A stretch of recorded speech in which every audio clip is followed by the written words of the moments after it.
হিয়াৰ আমথু মেঘালয়ৰ তোৰা অঞ্চলৰ পৰা পৃথিৱীলৈ আহিছিলা। অনামিকা হাঁহিলে তুমি গীতেৰে জীৱনৰ পাতো নিমেলিলা। যাৰ কোনো ধৰ্ম, জাতি, ভগৱান নাই, বিশ্বৰ প্ৰত্যেকজন ব্যক্তিৰ লগত বিলীন হ'ল। মৰমৰ অনুৰাধাৰে দ্বিতীয়বাৰৰ বাবে সুকণ্ঠৰ গৰাকী হৈ সকলোৰে মন জয় কৰিলা। আকাশ, মাটি, বায়ু, পানীৰ তুলনা কবিতা গীতেৰে সজাই তুলিলা।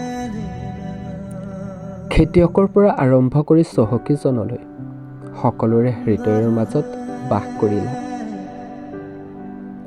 এতিয়া মাথো চৌদিশে এটাই নাম, যিটো নাম তিনিটি আখৰেৰে গঠিত, জুবিন বৰঠাকুৰ গাৰ্গ দাদা। দাদা, তোমাৰ লগত মই বিলীন হ'ব খোজো। বায়ু, মাটি, পানীৰ লগত তোমাৰ সান্নিধ্য, তোমাৰ পৰিচয়, তোমাৰ কণ্ঠ, সকলোবোৰ এটি যেন পপীয়া তৰা। পোহৰ দিয়া আমাক, পোহৰ দিয়া।